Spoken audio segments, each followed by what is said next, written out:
Okay, so let us continue.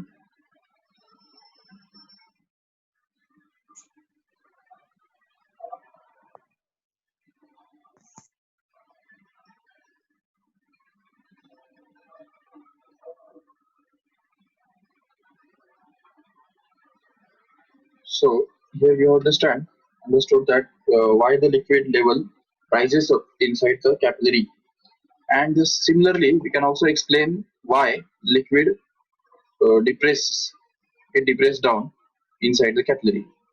तो liquid जो है वो डिप्रेस क्यों होता है वो भी हमको अच्छी तरह समझना है, और राइज क्यों होता है वो भी हमको समझना है। तो इसमें हमने ये देखा कि राइज क्यों होता है, उसका रीजन तो हम समझ गए। क्योंकि हम देखते हैं कि ए का प्रेशर सी के बराबर है, सी का प्रेशर डी के बराबर है। इसका मतलब ए, सी और डी इन तीनों का प्रेशर तो सेम है, नो डाउट। लेकिन यहाँ पे होता क्या है कि बी का प्रेशर जो है वो सडनली कम हो जाता है, तो बी का प्रेशर सडनली डिक्रीज हो जाता है, और उस डिक्रीज को कॉम्पेंसेट करने के लिए ये जो लिक्विड है वो ऊपर तरफ चढ़ता है, ताकि बी का जो प्रेशर है वो फिर से एक बार उतना ही बन जाए जितना डी के ऊपर है। तो इसीलिए लिक्विड ऊपर चढ़ता है। अभी हम समझेंगे why liquid actually depress down. तो लिक्विड डिप्रेस भी होता है, मर्क्यूरी जैसे जो लिक्विड्स है वो डिप्रेस हो जाते हैं। And what is the reason behind it is, see simply suppose ये लिक्विड है हमने लिया हुआ, और समझो कि ये कैपिलरी हमने इसके अंदर डिप कर दिया, तो जैसे ही वो इमर्स करेंगे तो एक सबसे पहले ये होता है कि कॉन्केव सरफेस फॉर्म होता है, कॉन्वेक्स सरफेस फॉर्म होता है इस केस में। जबकि लिक्विड जो है वो मर्क्यूरी के जैसा लिक्विड है, तो उसकी वजह से यहाँ पे कॉन्केव सरफेस फॉर्म होगा, और वो कॉन्केव सरफेस की वजह से हम देख सकेंगे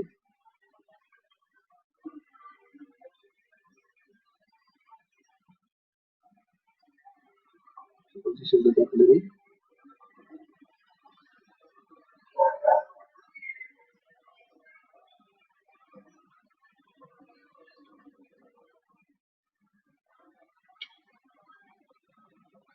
And here it is the liquid. So we have dipped it inside. So as soon as this liquid is formed here, as soon as the capillary is immersed here, what happens is a convex surface will be formed. And as we know that the pressure on concave side is always greater. तो यहाँ पे हम अगर 4 points consider करते हैं तो पता चलता है कि ये पॉइंट ए है यहाँ पे, और ये पॉइंट बी है यहाँ पे नीचे, तीसरा ये पॉइंट सी है इधर, और ये चौथा पॉइंट हमारा डी है। अभी इसमें होता क्या है ना कि as we know that pressure at point A must be less than the pressure at point B, क्योंकि हमको पता है कॉन्केव साइड का प्रेशर हमेशा ज्यादा होता है, तो B is on the concave side, so B का प्रेशर ज्यादा होगा, A का कम होगा। और at the same time we also know that PA is going to be same as PC, at the same time PC is going to be same as PD, no doubt। तो इन दोनों से हमको ये मिलता है कि PA must be equal to PD, no doubt। तो इन दोनों से जो मिल रहा है PA equal to PD, तो ये वैल्यू अगर हमने यहाँ पे पुट किया ऊपर में, तो इससे हमको ये मिल जाएगा simply PD is less than PB, correct है। तो ये हमको मिल गया suppose PD is less than PB, जिसका मतलब ये होता है कि D का जो प्रेशर है वो B से कम हो गया, सॉरी हाँ D का प्रेशर कम हो गया B से, तो B का प्रेशर ज्यादा हो गया, और उसकी वजह से उस एक्स्ट्रा प्रेशर को कॉम्पेंसेट करने के लिए या बैलेंस करने के लिए लिक्विड जो है वो नीचे की तरफ दौड़ता है, जिसकी वजह से यहाँ पे बी का जो प्रेशर है, जितना बी के ऊपर प्रेशर होगा उतना प्रेशर जिस लेवल पे है उस लेवल पे जाके रुकता है। तो ये होता है हमेशा, हम जानते हैं। तो इस तरह से हम देख सकते हैं कि there is a depression of liquid level inside the capillary by the height h below the surface of liquid outside it, and that decrease is because of the decrease in the ये जो pressure B का जो pressure बढ़ गया उसको फिर से कम करने के लिए, या जिस लेवल पे वो बी का प्रेशर है, मतलब बी के ऊपर जितना भी प्रेशर है वो जिस लेवल पे होगा यहाँ पे उस लेवल पे जाके वो सेटल हो जाता है, जिसकी वजह से यहाँ पे इस पॉइंट के ऊपर का जो प्रेशर और इस पॉइंट के ऊपर का जो प्रेशर है वो सेम ही बन जाए।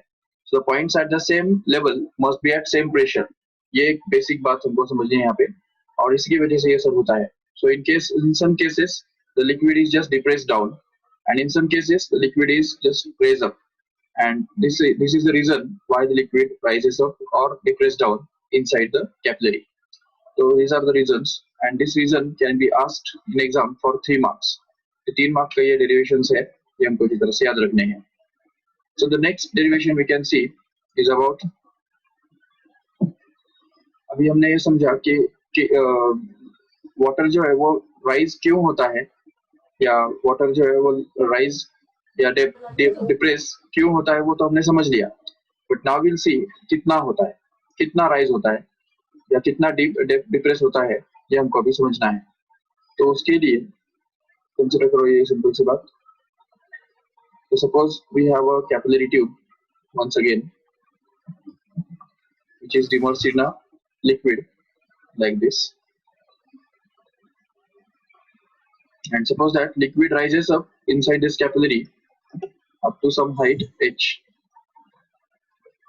Okay, ये जो level of liquid inside the capillary outside will be, inside will be more. So suppose यहाँ पे water है और ये h इतने हाइट तक ये लिक्विड जो है वो राइज होता है. ये देखो इस तरह से, ये जो अपर सरफेस है लिक्विड के सरफेस का, तो वो इस तरह से हमको दिखाई देगा. ठीक है, this is the upper surface of liquid. Okay, and suppose that we measure the height of this liquid column inside the capillary with respect to the outside it.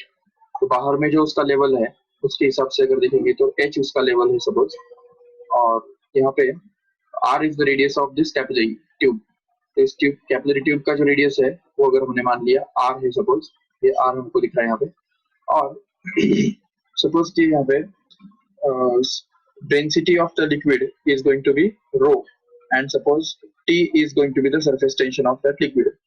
तो हम देख सकते हैं यहाँ पे कि what are the forces which are acting on this liquid which are driving it up in the upward direction.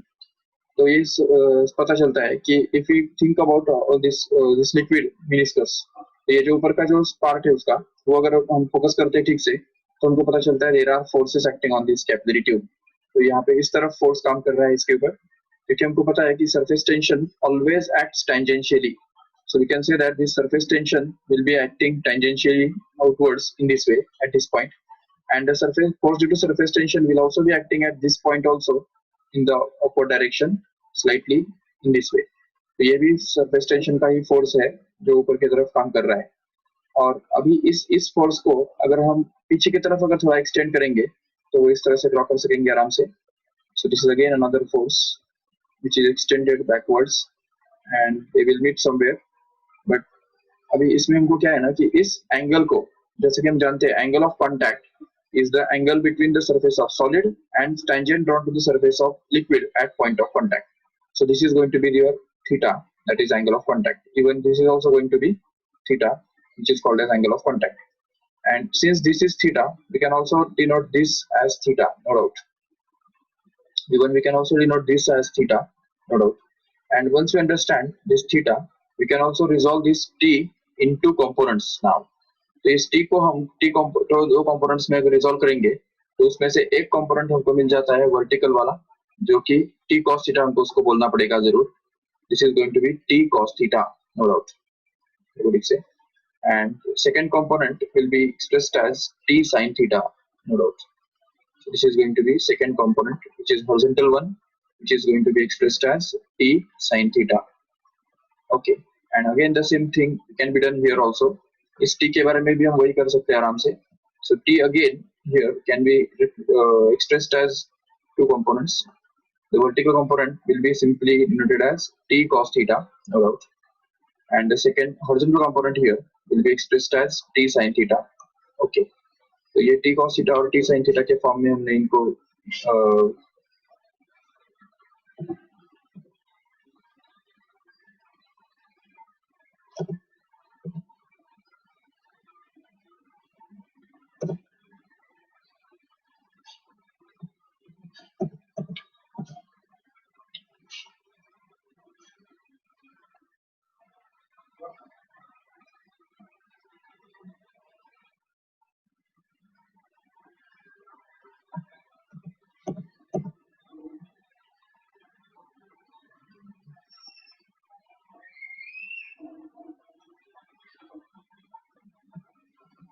ठीक है, थोड़ा प्रॉब्लम हो गया है, ये डायग्राम तो बिगड़ गया है।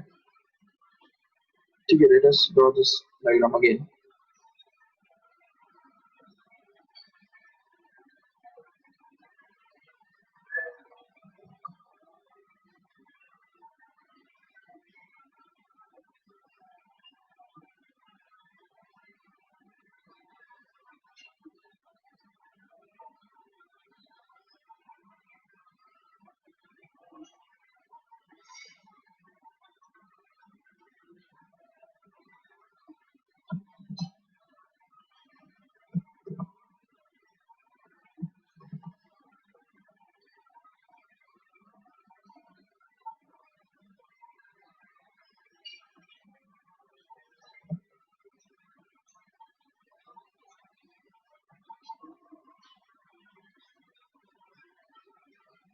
Okay, let us be. I agree. So suppose there is a capillary.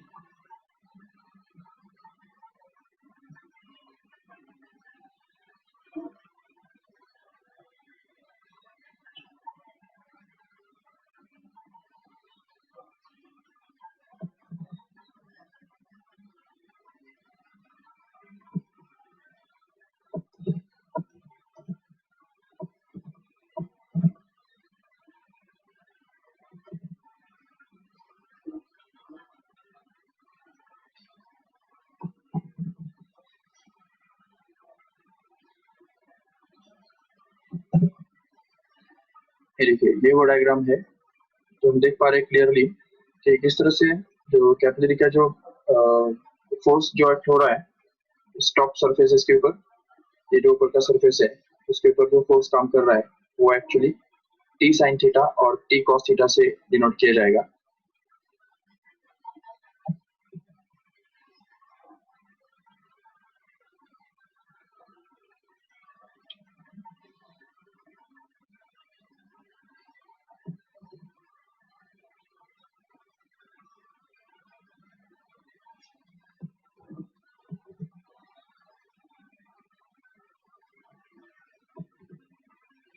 Okay, so basically ये हमने भी देखा, तो ये जो लिक्विड का जो सरफेस है वो कुछ ऐसा रहने वाला है,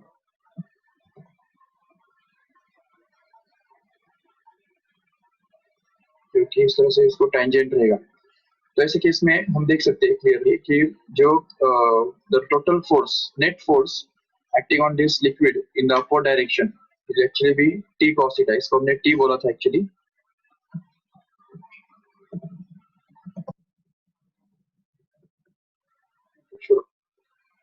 इसे एक बार ड्रॉ करते हैं डायग्राम।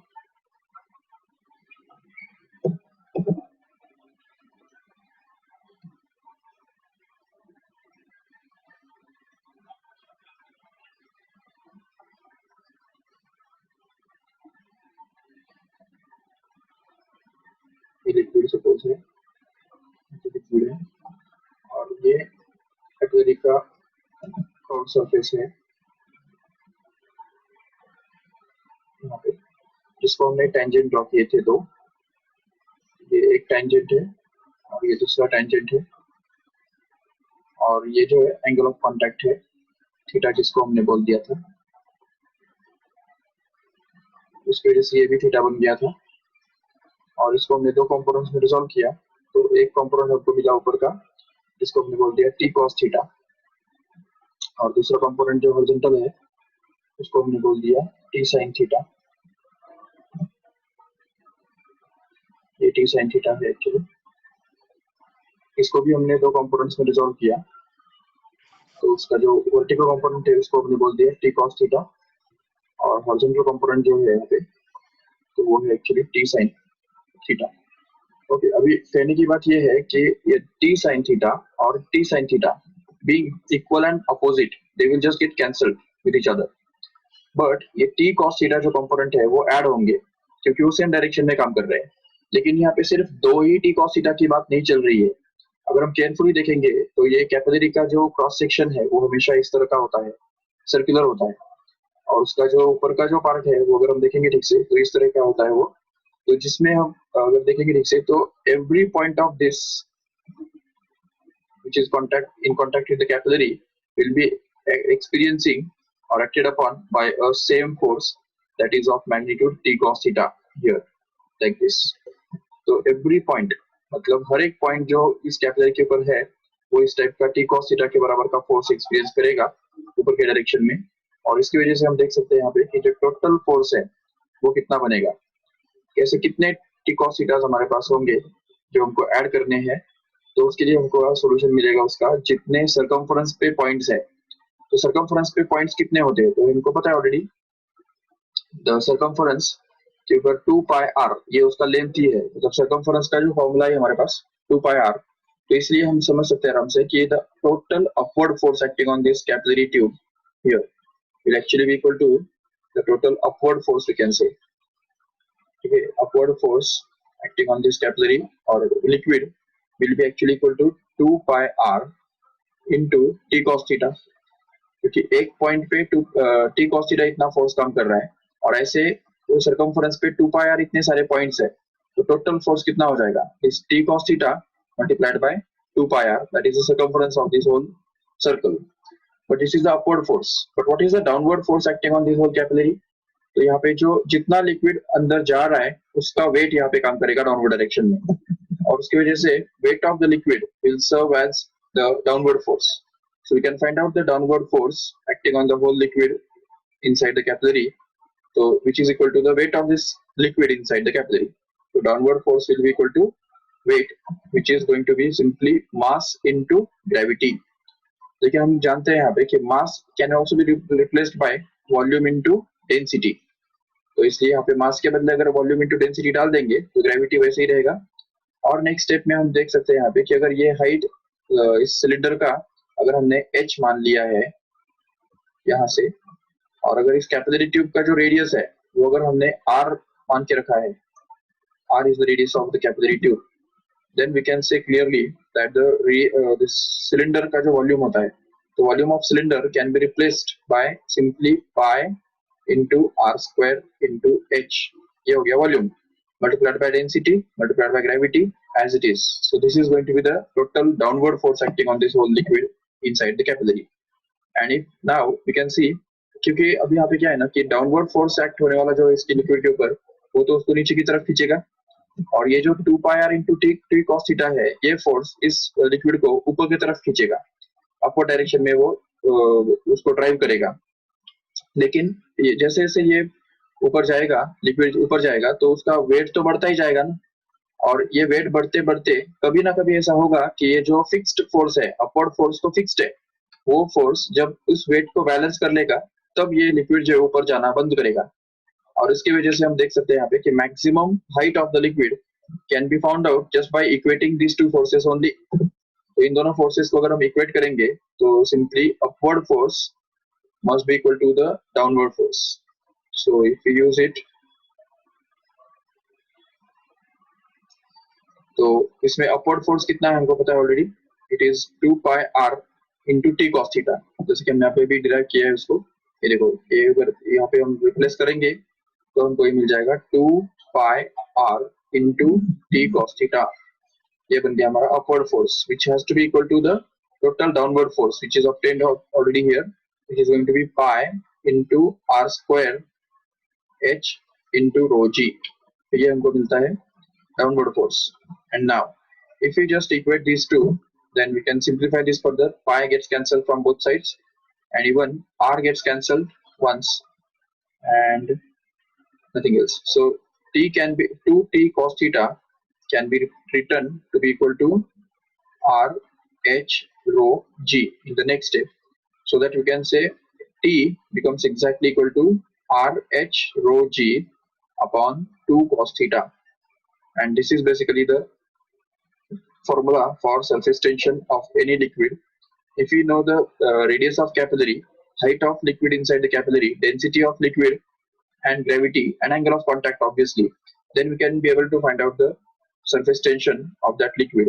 And even अगर suppose हमारे पास surface tension already है तो we can find out the height. तो height के लिए अगर इस फॉर्मूला को रीअरेंज करना है तो हम ये लिख सकते हैं height is equal to 2t cos theta that is to be divided by r rho g, and this is going to be the formula for finding the height of liquid column inside this capillary. तो ये height निकालने के लिए हमारे पास और एक technique है जो तुम्हारे टेक्निक में भी डिस्कस की है ऑलरेडी। तो वो ये है कि अगर सपोज हमको हाइट निकालना है तो उसके लिए इमेजिन करो there is a capillary which is immersed in a liquid like this. ये सपोज कैपिलरी है और इस लिक्विड के अंदर उसको हमने डाल के रखा है, और ये लिक्विड का सरफेस है।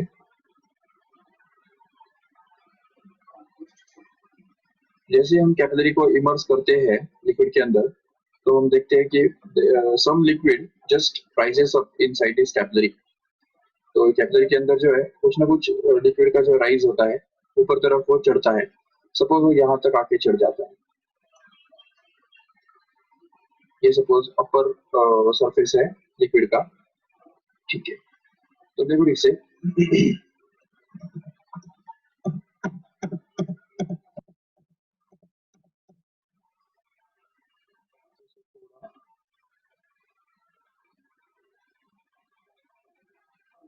सपोज ऐसे ड्रॉ किया, ठीक है। This is the upper surface, curve surface of the liquid whose radius of curvature will decide the pressure difference। तो यहाँ पे क्या है ना, हमने ऑलरेडी देखा था कि यहाँ का जो प्रेशर होता है वो थोड़ा सा कम होता है और उस प्रेशर को कॉम्पेंसेट करने के लिए ही लिक्विड जो है ऊपर चढ़ता है। और अगर हम मान लेते हैं कि h इतने हाइट पे अगर लिक्विड चढ़ता है तो यहाँ पे h इतने कॉलम के लिक्विड कॉलम का जो प्रेशर है यहाँ पे वो एक्चुअली बनेगा h रो g। हम समझ सकते हैं आराम से, h row g will be the pressure due to liquid column, no doubt।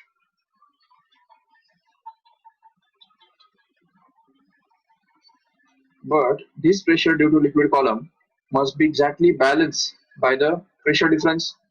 तो ये जो pressure difference यहाँ पे create हुआ था, that is the basically reason for the liquid to move up, and that's why the pressure difference, जैसा कि हमको पता है already, whenever the curved surface is formed, तो उस वो curved surface जिस स्पीयर का पार्ट है, अगर ये कर्व सरफेस हम देखते हैं किसी ना किसी एक स्पीयर का एक पार्ट है ऐसे सपोज, तो उस स्पीयर का जो रेडियस है तो उसको हम बोल देंगे कैपिटल आर सपोज।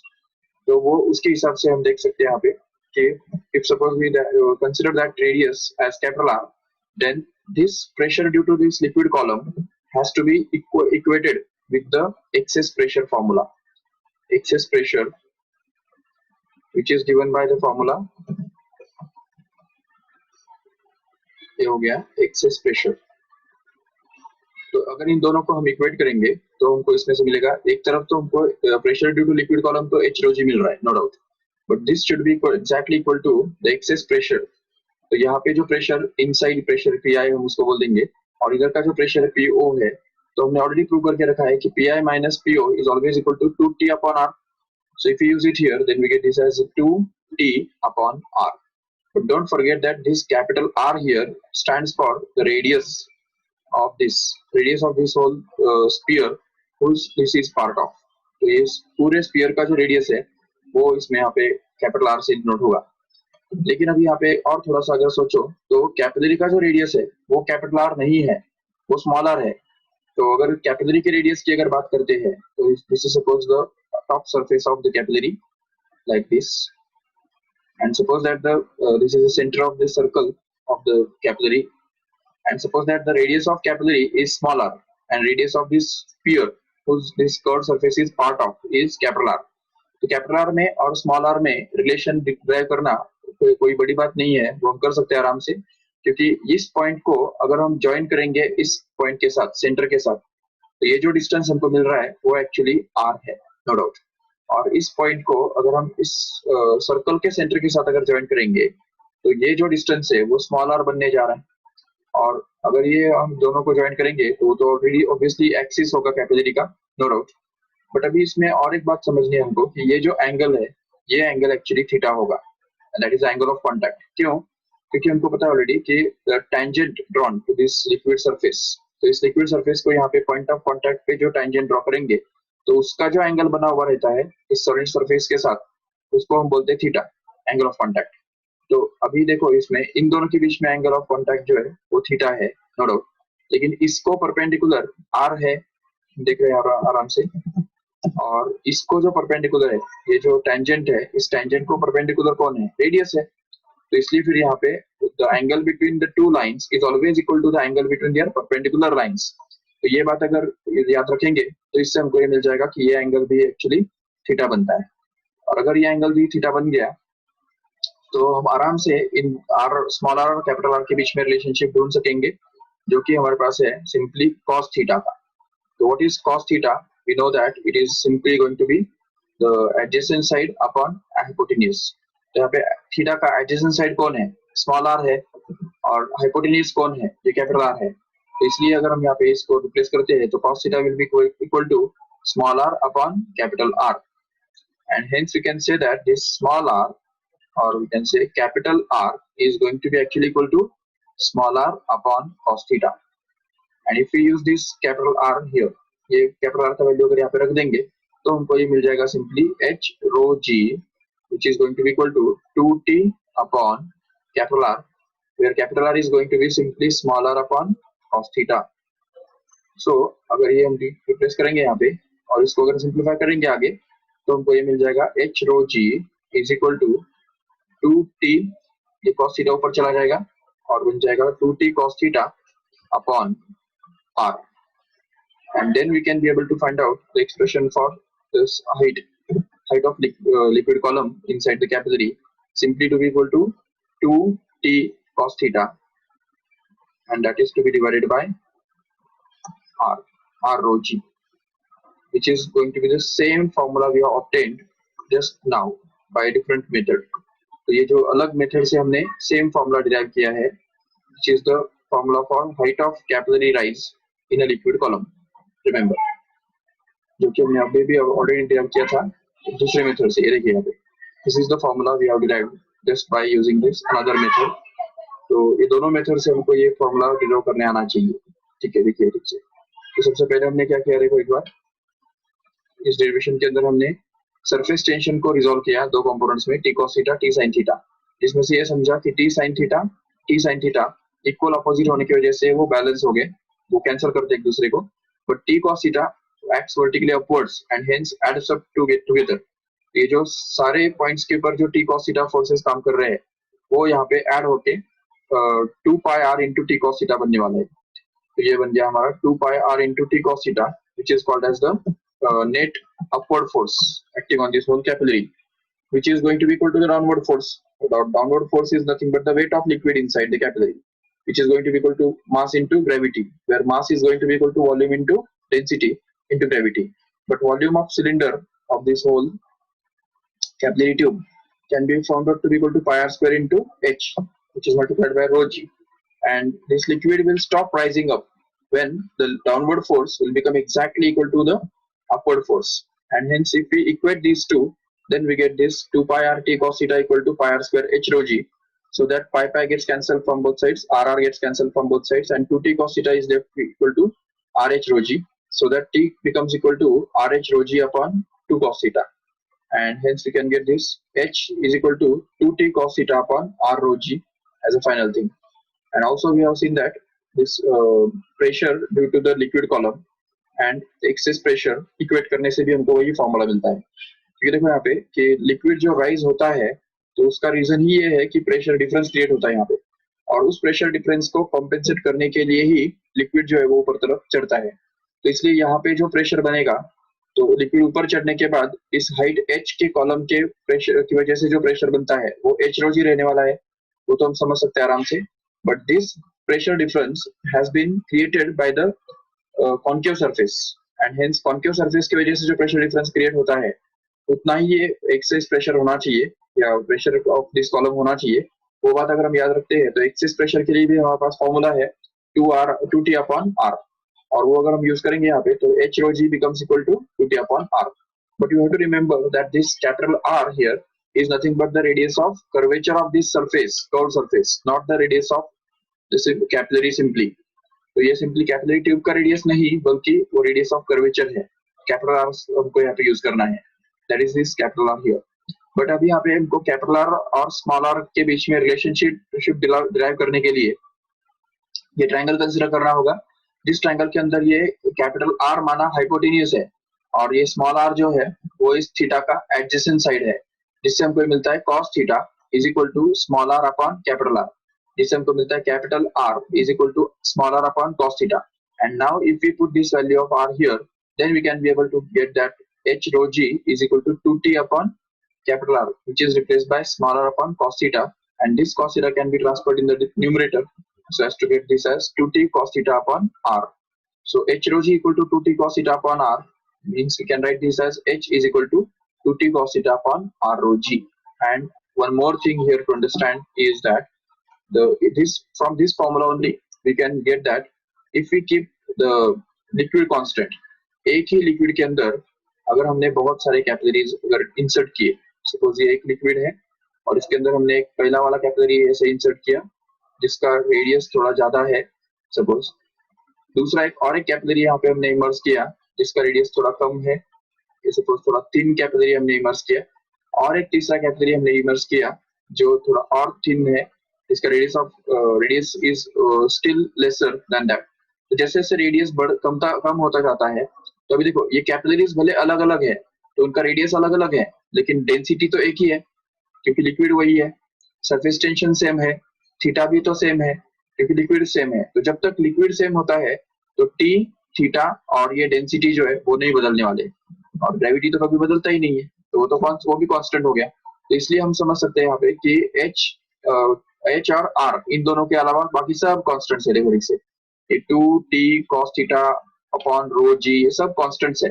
तो अगर वो कांस्टेंट हम ट्रीट करेंगे उनको तो h can be written to be equal to some constant divided by r, and then we can be able to understand why h is inversely proportional to r, which we have seen it in the slide. तो slides में जो slides के अंदर हमने देखा था कई बार, बहुत सारे एग्जांपल्स के अंदर हमने देखा कि जितना रेडियस ज्यादा होता है तो उतना हाइट यहाँ पे कम होता जाता है और जितना रेडियस कम होता है उतना हाइट ज्यादा होता है. तो ये बात हम यहाँ से समझ सकते हैं, and this is actually called as Jurin's law.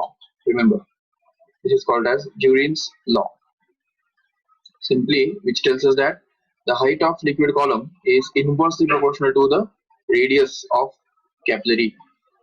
Remember, this is the Jurin's law, and now we'll see where we have done it in so far from your textbook. तो तुम्हारे टेक्स्ट बुक के अंदर जो हमने किया,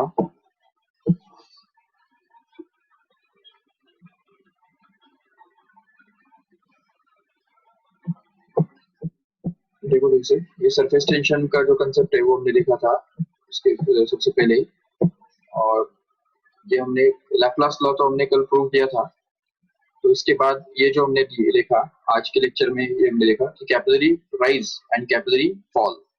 देखो इधर capillary rise और कैपिलरी फॉल का मतलब क्या होता है कि whenever capillary is immersed in a liquid we can say that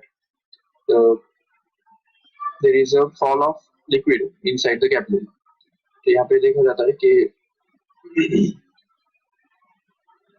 जैसे देखो ये मर्क्यूरी जैसे सब्सटेंसेस जो होते हैं उनके बारे में हमेशा there is a fall of liquid inside the capillary, and therefore we can see, and these are the reasons for that.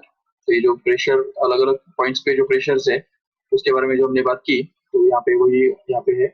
और even there is a rise of liquid inside the capillary whenever the liquid is of type water type, water के जैसा जो liquid होता है तो उसके बारे में राइज होता है. and then we have derived the relationship for the height of liquid column inside the capillary, जिसके अंदर हमने h rho g को 2t upon r के साथ इक्वेट किया. देखो ठीक से यहाँ पे, तो ये जो है h rho g को अगर 2t upon r मतलब एक्सेस प्रेशर का जो फॉर्मूला है उसके साथ जब हमने इक्वेट किया तो उससे हमको ये पहला फॉर्मूला मिल गया कैपिलरी का हाइट का, जो कि हमने ऑलरेडी डिराइव किया, और उसमें भी हमको ये r और स्मॉल r के बीच में भी रिलेशनशिप डिराइव करना पड़ा. ये हम समझ सकते हैं आराम से. r is going to be the adjacent side and capital R is going to be the hypotenuse of the right angle triangle whose angle is theta, angle of contact theta we can say. So इससे हमको cos theta मिल जाता है और उससे हमको capital R in terms of small r मिल जाता है, जिसको हम यहाँ पे रख सकते हैं आराम से, और height का एक्सप्रेशन हमको मिल सकता है ठीक से. और उसके बाद हमने ये देखा using the forces method, method 2, दूसरा मेथड जो है जो forces का मेथड है. तो उसके अंदर हमने ये देखा कि जो कैपिलरी के जो ऊपर का जो कर्व सरफेस होता है उसके ऊपर सरफेस टेंशन का जो फोर्स काम करता है, तो उसको हम दो कंपोनेंट्स में रिजॉल्व कर सकते हैं, जिसमें से एक कंपोनेंट तो कैंसिल होता है लेकिन दूसरा कंपोनेंट हर पॉइंट पे काम करता हुआ और ऐड हो जाता है। तो इसकी वजह से the total force due to surface tension driving up will be 2 pi r into t cos theta। ये जो हमने यहाँ पे देखा था 2 pi r into t cos theta। This is the total upward force acting on the whole liquid, and then we'll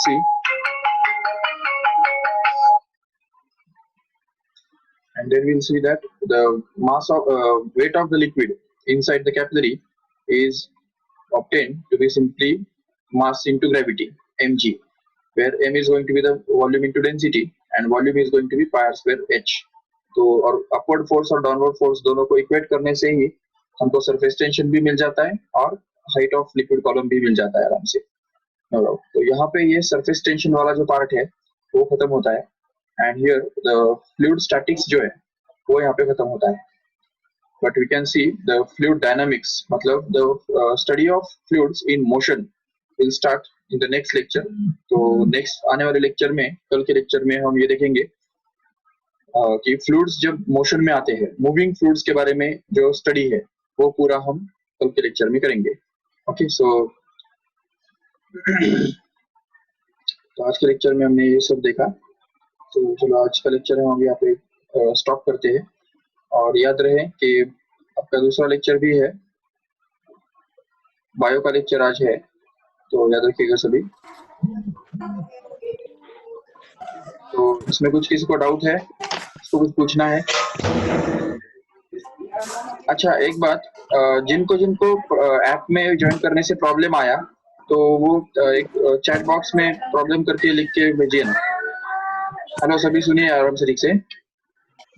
जिनको app में से ज्वाइन करने के लिए प्रॉब्लम आया तो वो जल्दी जल्दी चैट बॉक्स में प्रॉब्लम ऐसा नाम डाल के भेजिए, ताकि मुझे पता चले कि क्या क्या किस को प्रॉब्लम आया, ताकि मैं नेक्स्ट लेक्चर के लिए उनको जो लिंक है वो भेज सकता हूँ।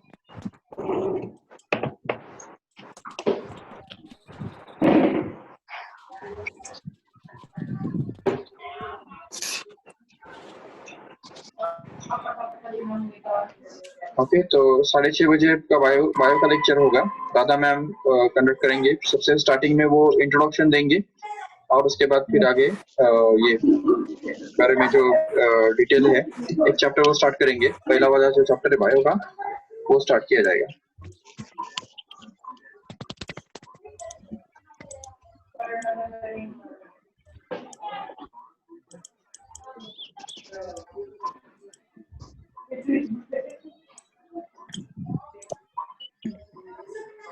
Okay, so thank you all of you. I'll just end this lecture here. Thank you, sir. Thank you, sir. Thank you, sir. Okay, thank you, sir.